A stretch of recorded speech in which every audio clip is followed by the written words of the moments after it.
Assalamualaikum warahmatullahi wabarakatuh. Allahumma salli wa sallim ala Sayyidina Muhammad wa ala ali Sayyidina Muhammad. Pada teman-teman pemirsa pendengar yang dirahmati oleh Allah, semoga kita senantiasa diberi kelancaran rezekinya, banyak duitnya, diberi kesehatan jasmani dan rohaninya. Semoga langkah kita selalu diridhai oleh Allah Subhanahu wa taala. Amin ya rabbal alamin. Masih di channel Fathul Talabah. Kitab Ghayat wa Taqrib karangan Syekh Abu Suja rahimahullah taala. Amin. Bismillahirrahmanirrahim. Kitab sholati utawi kiku kitab nerangake salat. Bab salat. Kemarin sudah awal-awal kita terangkan, sekarang kita masuk bab sholat. As-sholatu utawi sholat al-mafrudatu kang den farduake utawi yang wajib iku khomsan limo. Ada 5 yang difardukan atau wajib, ada 5. 1 ad-duhru, duhur. Jelaslah, kita tahu semuanya. Duhur, asar, maghrib, isya, subuh. Wa awalu waqtiha utawi kawitane waktune duhur iku zawalu syamsi, lingsire srengenge. Wa akhiruhu utawi akhire waktu duhur ida soro nalikane dadi apa dillu kulli syai'in, ayang-ayangnya saben suwiji-wiji mislahu sepadane syai' ba'da zawali sakwise lingsir. Jadi waktunya sholat duhur itu kalau tidak ada jam, misal di hutan, patokannya atau patokan bahasa Indonesia ini apa Bu? Ya, ancer-ancer, kira-kira gitu. Kira-kira waktunya duhur itu mulai masuk waktunya duhur ketika kita menancapkan suatu barang. Ini ya, bayangan, contoh nganggo apa ya, seperti ini. Nah, seperti ini contoh. Ini kan ada bayang-bayangnya. Lah bayang-bayangnya ini, mulai ada bayang-bayang ini udah masuk waktunya duhur sampai akhir waktu duhur. Ketika bayang ini diturunkan itu sama seperti, nah contoh, nah ini sama, maka itu waktu duhur udah habis. Seperti itu kawan-kawan, waktunya duhur.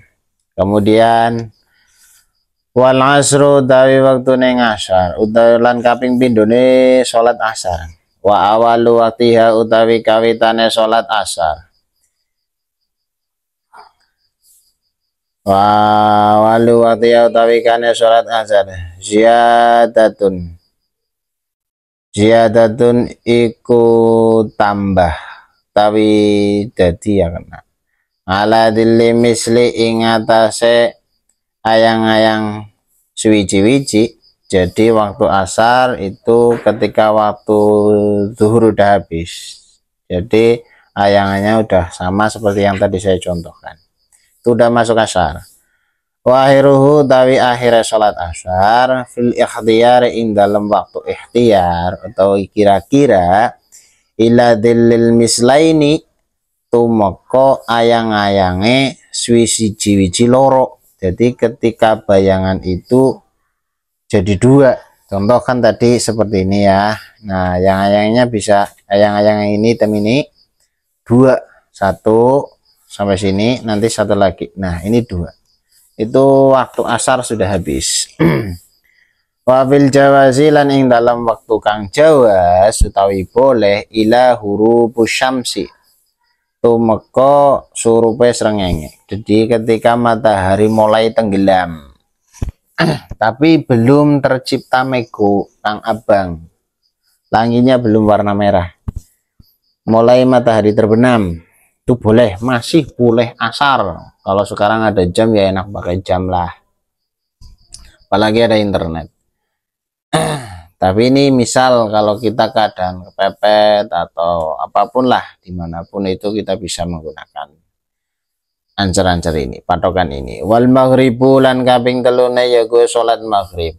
Wa waktuha utawi waktune maghrib iku wahidun siji, wa huwa utawi wahid iku huruf syamsi mulai surupe srengenge. Wa bi miqdari ma sekirane barang utawi kelakuan yu'addinu adan sapa wong wa yatawaddu lan wudu sapa wong wa yasturul aurati lan nutup ngaurat sapa wong wa yuqimu lan jumeneng as-sholata ing salat wa yusolli lan salat sapa wong khamsa rakaatin 5 rakaat.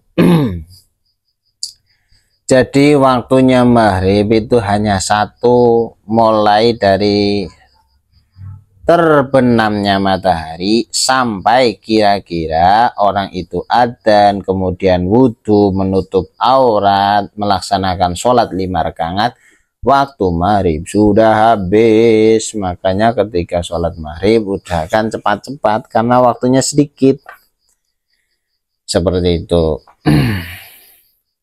Kemudian wal isya'u kaping papate yugo salat isya.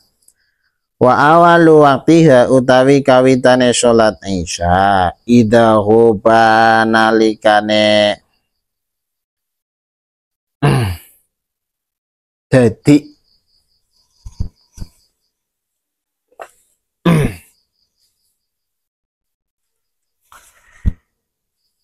opo asyafaru meko al ahmaru kang abang. Jadi ida huba ini bukan tadi, huba ini hilang kok, ida huba nalikane ilang opo asyafaku meko al ahmaru kang abang. Jadi waktunya sholat isya ketika meko utawi langit yang warna merah itu udah hilang, itu masuk isya. Wahiru utawi akhirnya sholat isya pilih ikhtiyar ing dalam waktu ikhtiyar utawi kira-kira ila sulusil laili temuko sepertelune wengi.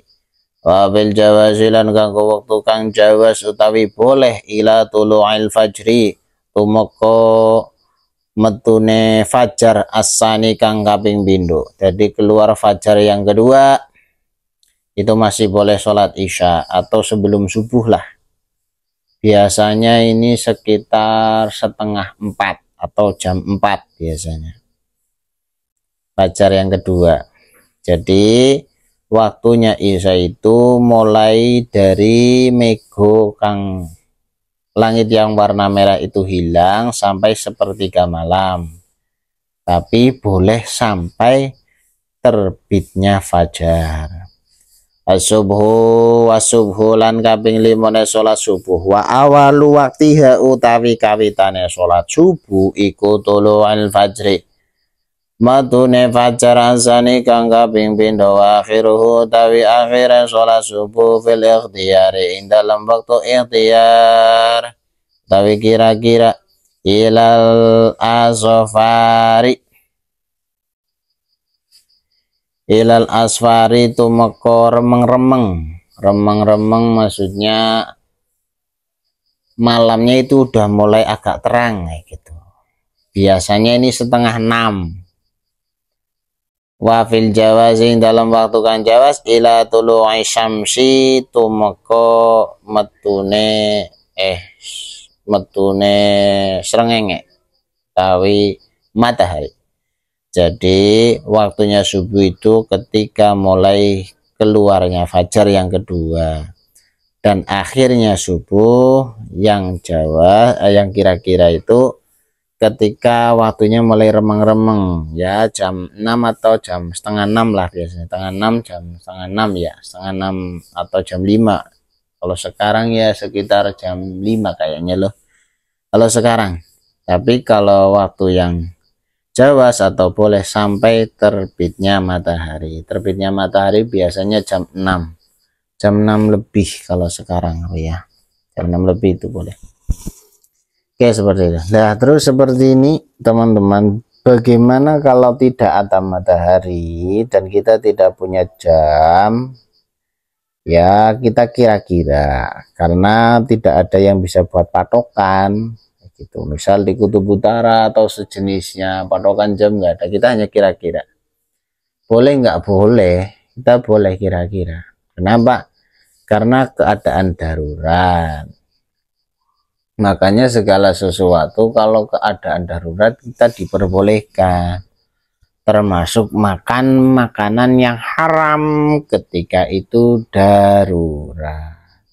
Kalau bukan darurat ya jangan. Contoh misal kita punya penyakit apa namanya itu mah atau tipes. Kadang kan orang-orang Jawa makan cacing aja nanti cepat sembuh.